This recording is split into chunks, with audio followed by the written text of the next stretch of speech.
Oh wow, you can actually see the sap coming out now.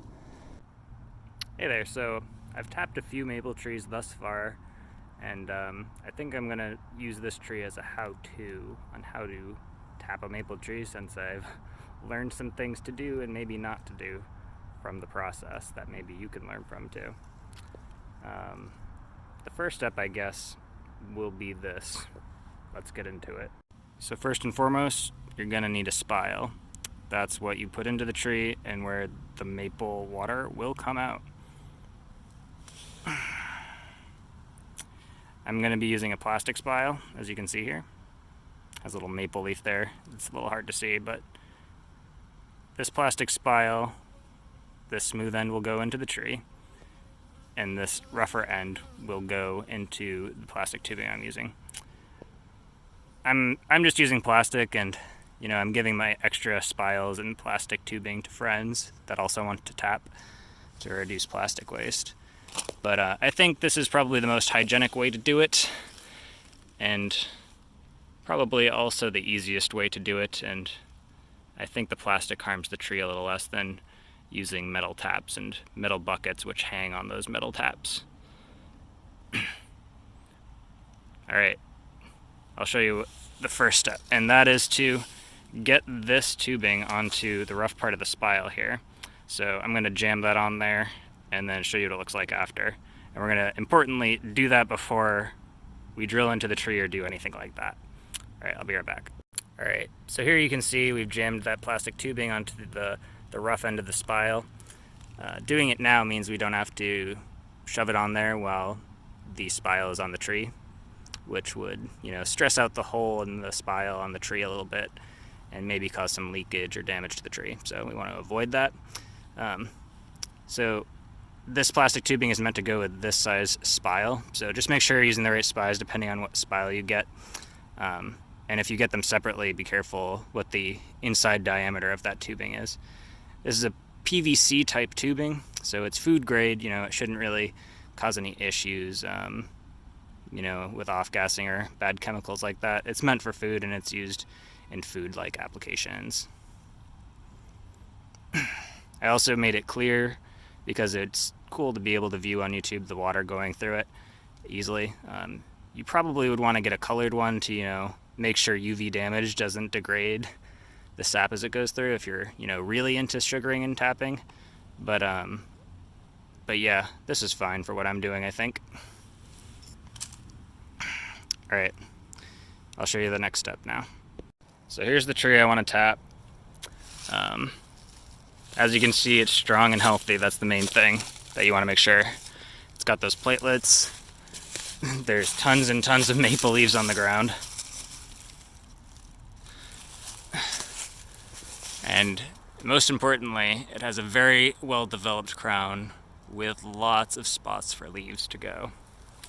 Notably, there are some branches that are broken. I see 2 there that don't look too threatening to the project in terms of indicating an unhealthy tree. And we do see that there are a lot of vines here. Perhaps, I don't know, attacking the tree or doing something. So it'll be interesting to see what those vines and whatever it is are in the spring. Maybe we can see if it is unhealthy for it and if some action should be taken.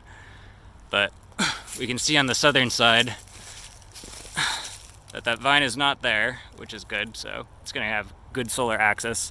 Since we're in the northeast of the United States, it's very good to have a strong southern facing side. And we can see that up on the top part of the northern side that reaches out into the west, that there are no vines as well, and there are loads of spots for leaves and such to go.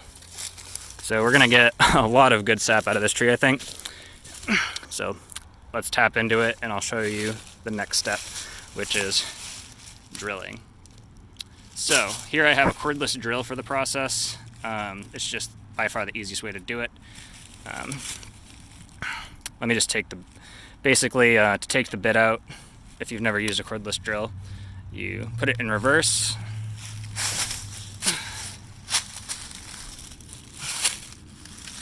And you hold, alright, I'm gonna need to get a good camera shot for viewing this part, I think.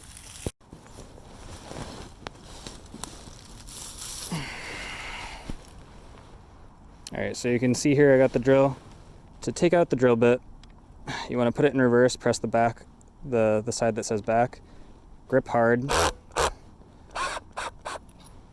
and then grip this part at the end and the bit should come out. And you can see there's like a large opening there. So now we're going to put the bit back in, use the other mode, which is forward, meaning forward drill. Hold this part at the end very tightly. And there you have it. That bit is in there. This size bit is a 5/16 bit. In retrospect, I might have chosen a slimmer or less chonky bit because that means that you put less of a hole in the tree. But unfortunately, the spile that I'm using requires a 5/16, which is maybe, it's not huge, but I probably could have gone smaller if I had known at the time. I think you can go smaller. So next time I get spiles, yeah, try to get a spile that's sized so that you don't have to use as big of a drill bit, and thus that will mean that you don't need to put as big of a hole in the tree, which is very nice.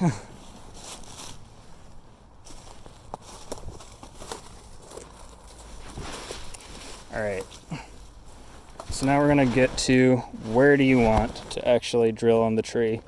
So one thing to look for is the root system. I'm kind of like making a shadow here so it's hard to see, but this root right here goes into the ground and it's on the south side. So I think a lot of that nutritious sap is going to be flowing up from that root up the trunk. So ideally you want to like drill a hole a little bit above, maybe like a foot or so. Doesn't really matter. Maybe around right here. Just a bit above this root so that we can get good sap from there, I think. Right there. Nice. So yeah, this having the hole low means we can take the plastic tubing from it and then go into a jug that just sits on the ground very simply, which is very convenient in my opinion. So I'm going to go ahead and do that. So let's see, right about here I think, right between this platelet looks good. Angle the drill, just some people say to angle it very slightly up because that means the sap will flow down that canal a little bit better.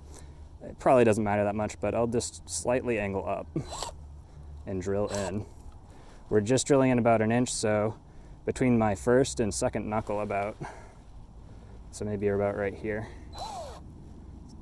So just try to keep track of how deep you're going there.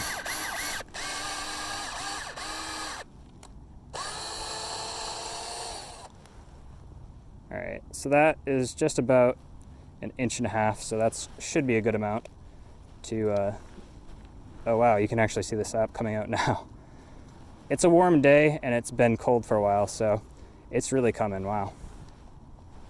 Usually that doesn't even happen, so that's really cool. So we're just gonna get some of that crud out of there so our spile has good access. This probably doesn't matter that much, but wow, that's nuts. It's just dripping out, so I'm gonna do this next part a bit quickly so we don't get too much seepage, I guess.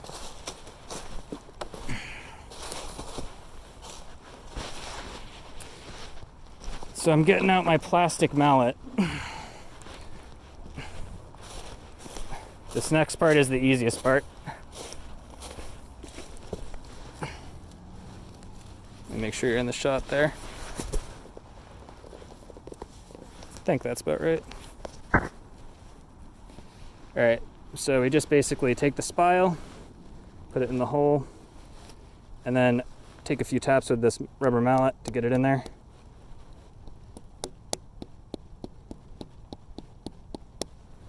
You don't need to overdo it, so don't try to overdo it, but just lightly tap, get it in there.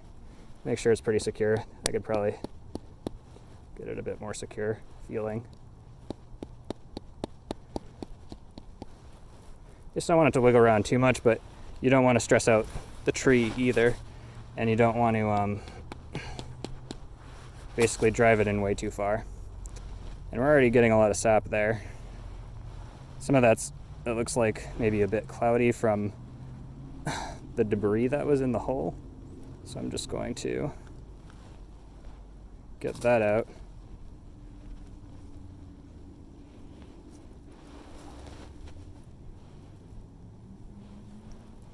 But wow, it's really going on this tree. That's nuts.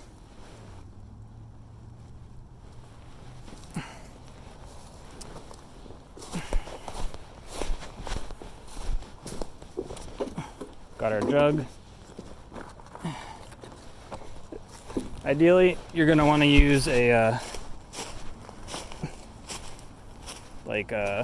glass or a metal jug of some sort, because that means it'll have a bit more weight and won't get blown away by the wind. But I'm hoping that, we'll get enough liquid in here fast enough that it won't matter too much. And the other thing to note is you want some way to keep stuff from falling into your jug that's just sitting on the ground. So I just use a piece of aluminum like this, and that just acts as a sort of like barrier to keep most of the crud from dust falling in, bits of what have you falling in and whatnot. All right, so that looks really good. I'm actually just going to take a quick taste to make sure that this is indeed a sugar maple. So I'm just going to get this water coming down here. And then I'm just going to take a quick little sip.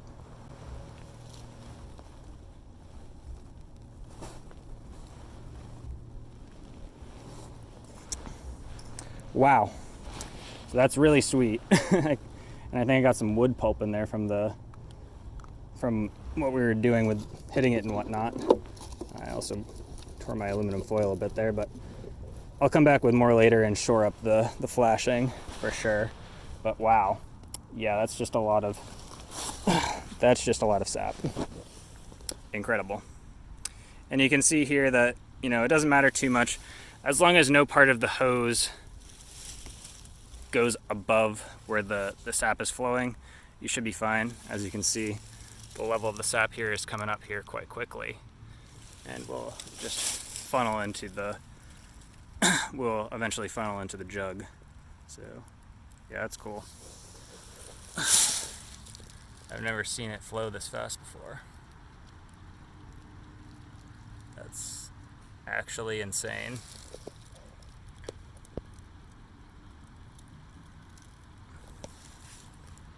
Yeah, normally I wouldn't waste your time with a little thing like this. Maybe I'll speed it up. But I don't even need to. It's just insane.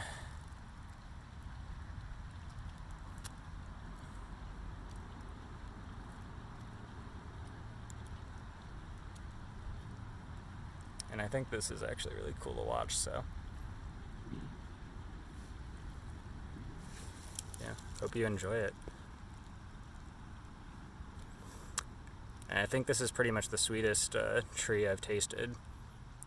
It's just got so many leaves. That's probably why, but it's really insane.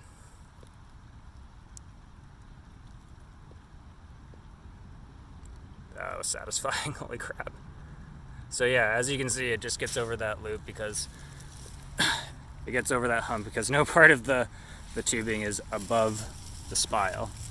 And it looks like we're not getting much seepage now. It looks like all that, stuff that was flowing out around the spile has stopped. So I think we put it in deep enough without, causing harm to the tree, which is good. And you can see we're now starting to get some in the low part around here. Crazy cool. Alright, I'm not going to make you wait until we start getting some in the jug, because that might be 5 or 10 minutes, but probably not that long, maybe 3 minutes or less. But thanks for watching. That's how you tap a maple tree. Hope you enjoyed it. Oh yeah, P.S. I forgot to mention a couple things. So obviously we've had a lot of melts lately. There's no snow on the ground, but if you live in a place where the mapling sugaring season happens and you still have snow on the ground, we just had a snow a few days ago actually, but we had some crazy melts. because we got those New England weather swings. I gotta tell you, it's no joke, those New England weather swings.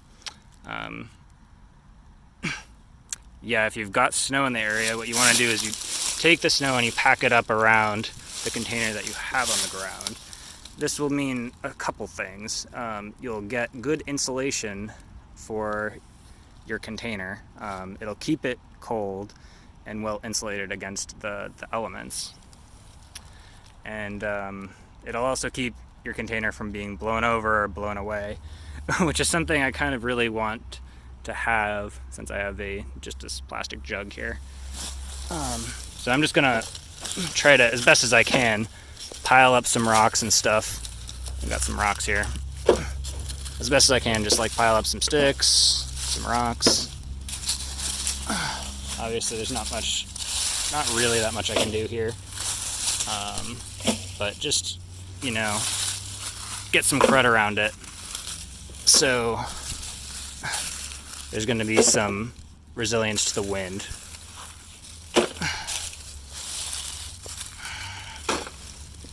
Alright, so that's probably not going to blow away if a gust comes by. It's not windy today, but it is New England, so you never really know. You really never know.